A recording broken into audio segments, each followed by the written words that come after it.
work hard. But at the same time, if you're not having fun, why are you out there?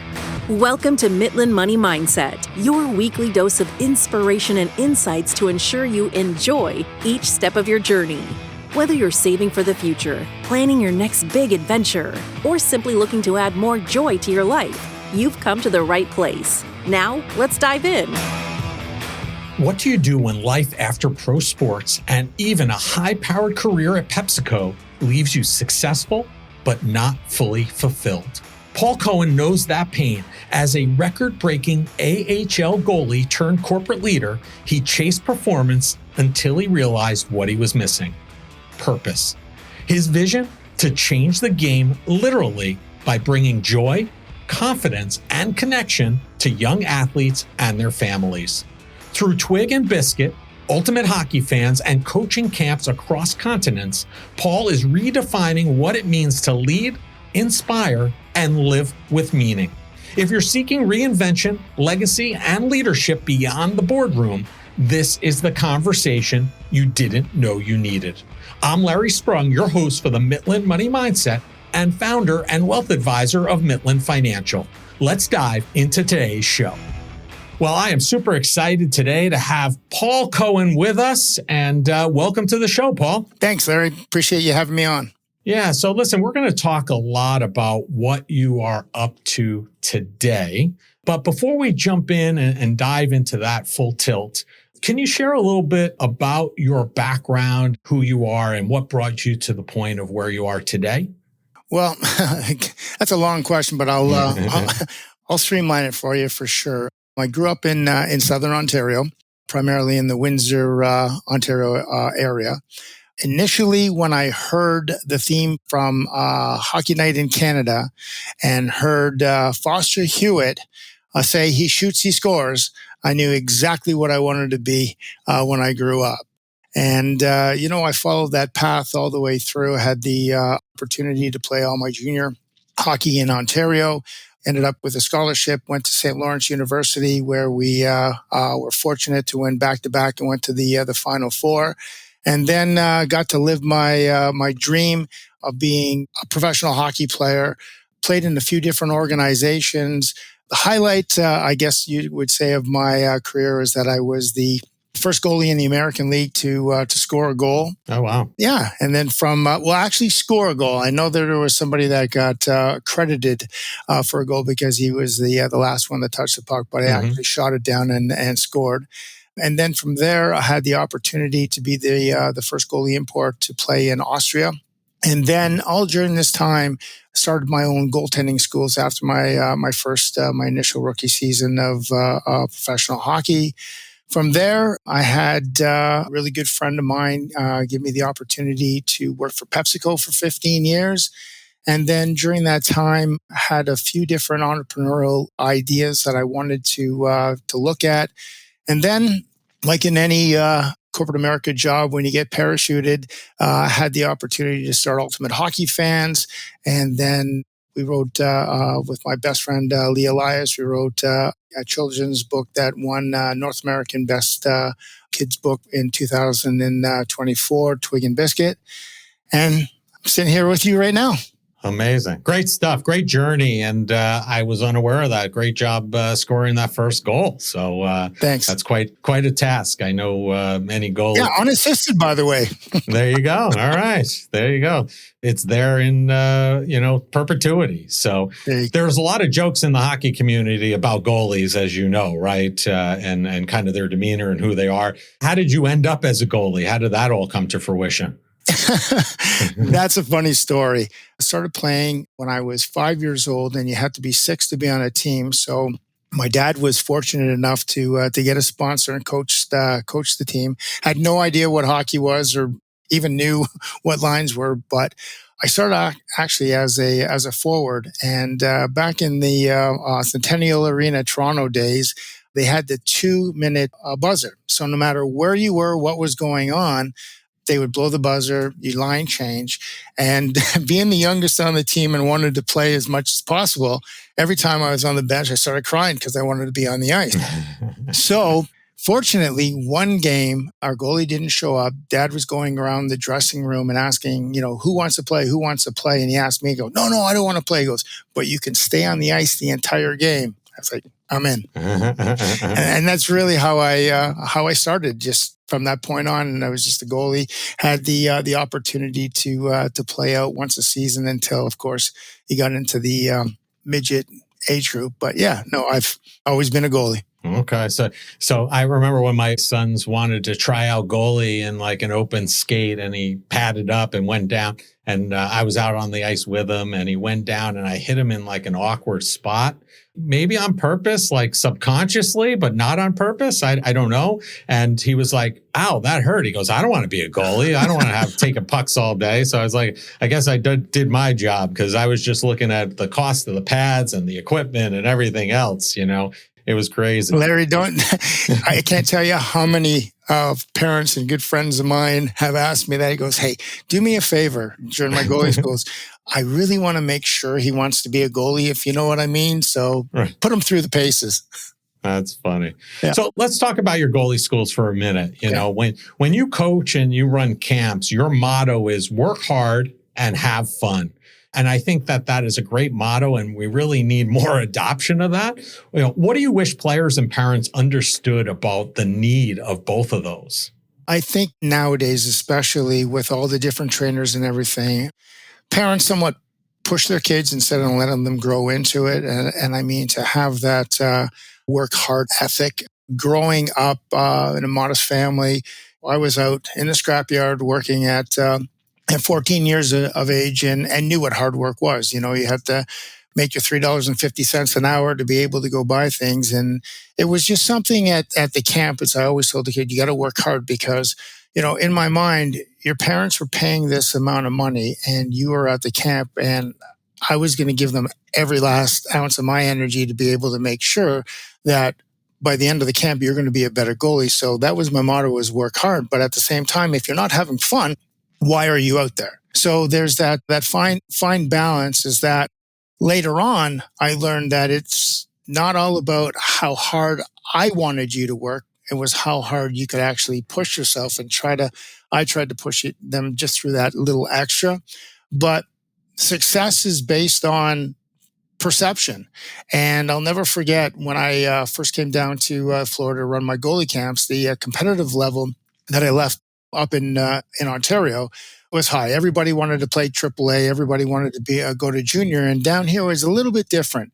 And I'll never forget, a young boy came up to me, and I walked into the rink and I saw the scoreboard, and it was like 7-1. And I was like, oh, that's interesting. I was like, good game. And I wasn't really expecting it. And he goes, Coach Paul, I played great. I go, yeah, you did. And before I could say anything about the score, he goes, I only let in 7 goals. And at that point, really, it changed my philosophy. It's like, because he was having fun, he was working hard, and that's all I cared about. Yeah. That reminds me of the story, like there's people who lose and there's people that get beat, right? Yeah. You don't want to lose, but it's okay to get beat once in a while, right? Exactly. And I think that's probably what that young man was experiencing. He won his game, which was great. That's good to hear. It's not all about making kids cry to see how many butterflies they can do. Back in the day, we were raised totally different. When they said 64 boards, you were going back and forth 64 times. It didn't matter how you did it. You just had to do it. Whereas now, we didn't ask questions back then. Now, The kids ask questions. They want to know why, and you have to have the answers for them. Yeah, agreed. And I think that's important as well. So definitely. Your love of the game can be felt in your venture, which you mentioned earlier, Ultimate Hockey Fans. So first and foremost, can you share with our listeners, what is Ultimate Hockey Fans? Ultimate Hockey Fans came about as a mistake. Honestly, we were at home. We were changing my daughter's upstairs. We had a game room, okay, but it was really her playroom. And she got to the age where she was playing hockey and wanted friends over to the house. And she goes, Dad, want to change the room, want to make it into more of a game room. Can you put up some of your hockey stuff? And at the time, it was one of those things. They ended up getting one of my jerseys framed for me. So I went about the room, and we had a vaulted ceiling. And in Florida, everybody has a ceiling fan. So I looked up at it and I was like, okay, I've got to try to figure something out, and went online. I mean, we're talking at least 20 years ago when I came up with the idea. So I was like, okay, I'm just going to go to Lowe's, pick up a ceiling fan. And as I was traipsing it through the garage, I saw 4 old goalie sticks laying there. And I'm like, So cut off the shafts, drilled some holes through the ceiling fan. And now it wasn't supposed to function. Okay. It was one of those things that was supposed to look cool. But the feedback that I got on it from other parents, oh, that's so cool. Yeah, I need you to make me one. And to make matters worse, is I took an old goalie mask and on the light fixture, I popped it on it, and it really looked like a ceiling fan. So over the years, working through PepsiCo and everything, a good friend of mine who's a patent attorney was like, you've got something here. And basically, I turned just a joke as just a room, a decor, into an actual functioning ceiling fan. Was on the Dragon's Den. I'm very proud of it, and actually went one step further because all the initial blades were goalie blades. And, there's 2 goalies on a team, and you've got 15 players on a team. So my buddies were like, okay, I don't want that creepy goalie mask, and I want player blades. How can you do? And then literally went in the garage, came up with a few ideas, and next thing I knew, I was able to make the goalie blade and the player blade the exact same weight, so that if you had a divided household, you could have 2 goalie blades and 2 player blades. So it's actually a true functioning hockey ceiling fan. And you can customize it in any way that you want. It could just have your name on it. You could have professional teams on it. It's fully customizable. Yeah. How was the process, in terms of getting that officially licensed, right? Because you have to get that officially licensed with the major league teams, right? Yeah. So how was that process?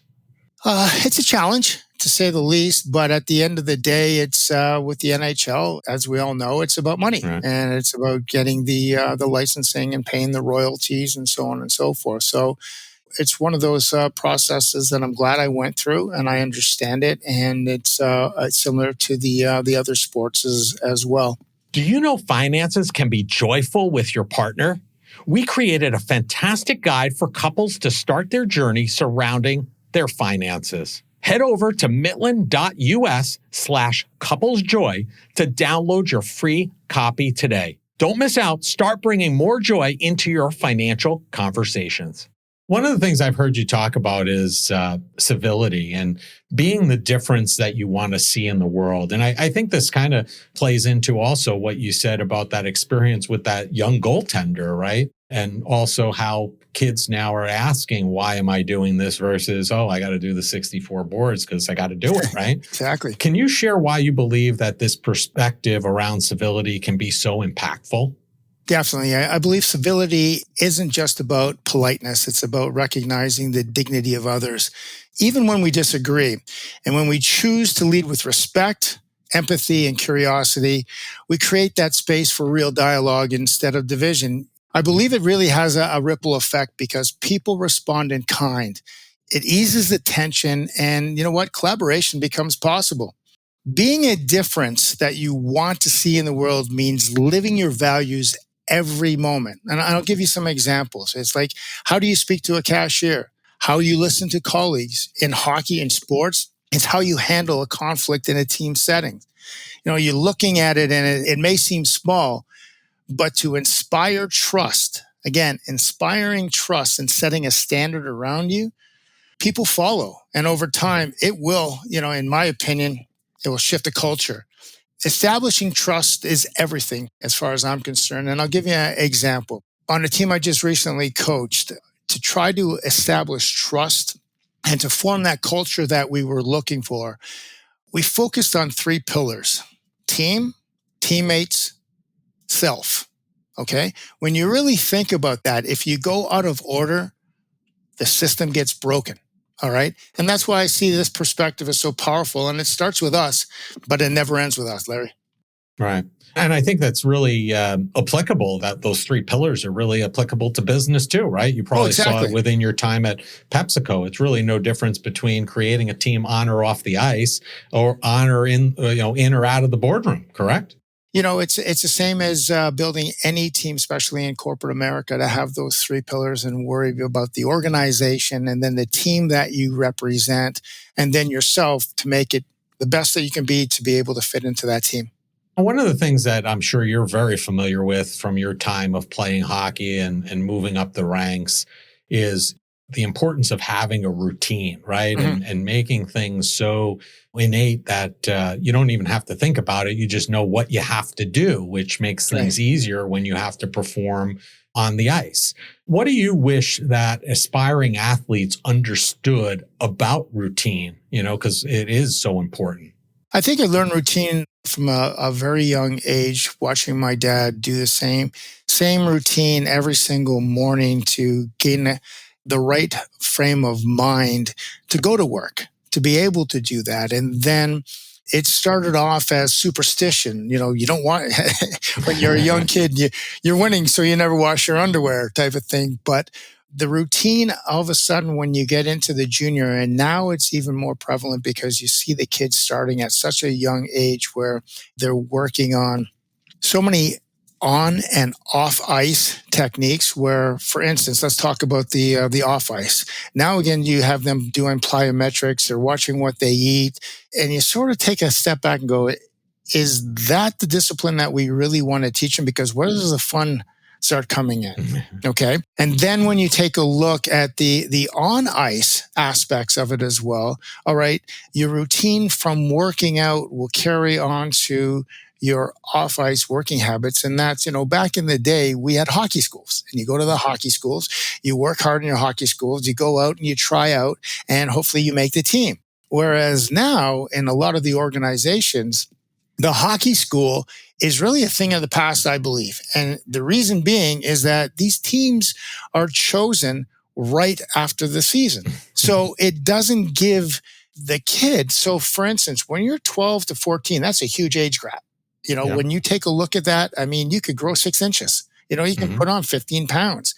And by working out in the summertime and getting better, you will become a better hockey player or better athlete all around. Now, they're more specific in how they train. Right. So that's where the routine is so important. I think also, when I talk to people, if I see somebody who submits a resume to my company, for example, if they have that junior hockey experience and they've gone that route, man, that puts them, a little bit above other candidates because I know what they've had to go through that process, living on their own, taking care of themselves, being committed to a cause, team, etc. Exactly. Your routine will change as you get older, especially if we're focusing right now on just say hockey. I could tell you my routine from my 6-year pro when I was in Europe to when I first started was night and day, because you learn, you evolve, you know your body better, you know what you need to do, not only physically, but mentally. The mental aspect of the game has changed so much as well. So that's part of the routine as well. It's not just taking care of your body, it's taking care of your mind as well. Yeah, agreed. One of the things I think you were starting to hit on a few moments ago is the business of hockey. And it's something you talk about often. I talk about it often as well. My standard saying when I hear certain things is, it's all about the kids, right? Kind of in jest. And it's a process. So I want to leave our listeners with something. We have a lot of hockey folks that do listen, whether they play, kids played, etc. What do you wish players and parents understood about the process of moving up, especially as they approach junior hockey age, which is where most people are trying to aspire to at this point? I view it very simple. Go through the process. Understand the process. All right. Don't wish it away. There's no shortcuts. All right. And especially from a junior standpoint, all right, that there is no direct route to get to your end goal. You're going to have the hills and the valleys and everything like that to be able to get there. But as long as you stay the process, things will work out. If it's meant to be that you're going to be in the NHL, it's meant to be. There's a lot of help along the way, one way or the other. But the whole thing that you learn from it is to be able to be on a team, and being on a team in life is the most important. You're going to do it throughout your professional career. It's nowadays too is getting the right advisor. they have all these advisors going. And I think with the change from the CHL into the NCAA, that is such a curveball where, back in the day, we can only spend 48 hours in a camp and your eligibility would have been gone. I think this now gives kids that option, especially in the CHL, and I only know specifically about the OHL, is that you can sign a package to get your education, but then depending on what kind of agreement you have with the teams, if you play one professional game or you sign a professional contract, your schooling is out the window. You need your education. I mean, nowadays it's even more important than ever. I mean, you just mentioned about looking on a resume. You see that they went to school. You see that they played on a sports team. I don't care what sports team it is. You know that they have all those attributes to be able to do it. Yeah, I think it's so important. And I think we always want to rush the process and find a shortcut to the process. And really, at the end of the day, you just have to play it out. And, you have to. There's a bit of skill and determination, of course, right? There's a little bit of luck to it as well, right? And it's also that luck kind of goes out to making sure you kind of hit on pretty well is surrounding yourself with the right people versus the wrong people. Because even if you have the skill and the talent, but you surround yourself with the wrong people or you do wrong things, then that really impedes your ability. We've had the head of College Hockey Inc. on a couple of times. I think that's a great resource for people to understand how to maintain their eligibility and what that path looks like. Do you know of any other resources that people can lean on that might be helpful to them who, maybe they have that 8, 9, 10-year-old and they don't even understand what the process looks like? 8, 9, 10, have fun. That's it. There is no process. I mean, seriously, it gets ridiculous when you're looking at it because you're around your friends. You want to have fun. It's nice, especially if you can afford it as a parent to be able to go get some training and everything. But again, at the end of the day, it's having fun. We play the game to have fun. And then all of a sudden, when it starts turning business and you get that anxiety, on some kids, it just gets too high and they quit. And they move on. So be as young as you can for as long as you can. Enjoy the game. All right. Don't wish it away. Yeah. To look back at everything that I have done, to be able to go back in different situations. And I wish I would have done this. And I wish we would have won the national championship game and I didn't let the go in that I still haven't seen today. My life would not be the same. So you have to be in the right spot at the right time. Things will work out. All roads lead to men's league. Exactly. That's perfect. We all start in the same place and end in the same place at the end of the day. So, exactly. Yeah. So let's shift for a second. Yeah. Let's talk about the book, Twig and Biscuit, Learn to Play Hockey. Got to give it a plug. There you go. Yeah, absolutely. Which you wrote with Lee Elias. So what was the impetus behind writing that book? And what do you want listeners who potentially would read that book to take away from it? So I met Lee 3 years ago. We were coaching the Puerto Rican men's national team. And when we were out there, there was a first practice for all the young kids. Okay. So as we're going on the ice and we're trying to plan what the practice was going to look like, started walking out on the ice and we saw kids that had their elbow pads outside of their shirt, their shin pads. And we're just sort of looking at it. And he looked at me and goes, "We got to write a book about this." And we went one step further. We wrote a series under the Rink Rats LLC. We started our own publishing company. And with Twig and Biscuit, our first book was about how to get dressed. Because when you take a look at it for all the Learn to Play programs, and I'm not talking just the specific ones that the NHL sponsor all the teams with, but all the small little community rinks that have the Learn to Play program, when you're a parent, and if I didn't see this with my own eyes, I would never have believed it, is that there really is no handshake to hockey. There's really no guidance, okay? And especially with, how the game has grown through the multicultural essence. I mean, you have some first generation parents here that, the kids want to play hockey. They get this huge bag. All right. The organizations really try to do a good job at emailing, and this is how you do it. But we felt that if we were able to really get that, the emotional side of it, to get the kid engaged, not only with the sport, but how to be able to do it. I mean, when we look at the book and the endearing characters that we have in the book, all right, to show Eddie and Twig and Biscuit, to view this boy that's, a little uneasy in the dressing room, didn't want to ask for help. It's the same for the parents when they get the big box and they open it up and they say, "Oh my God, look at the book." And they start reading it. And this is how you get dressed, which led us to an entire series. We're almost finished our second novel, which is, of course, Learn to Skate. And then the third one, is going to be Play Hockey. So when you take a look at the NHL pillars, it's get a hockey stick in their hand, teach them how to skate, and then get them to play hockey. And, we've written books that will endear the parents to the sport. Awesome. So helpful. I laugh kind of under my breath when I see those Learn to Skates, because I look and I'm like, do these parents have any idea what they're getting into? 6 sessions, $240. And I'm like, you have no idea what's coming down the pike when your kid loves this sport. So $1,500 to play rec hockey? What? Yeah. You got to prepare these parents so that they don't have the shock that they're going to have, I think. So, and that's exactly what we did on the website. We have so many different training, different opportunities, not only for the kids to play the game, but, a lot of blogs to what should we feed them? Pizza's not really that great idea the first time on the ice. So we've really tried to take this step to an educational point.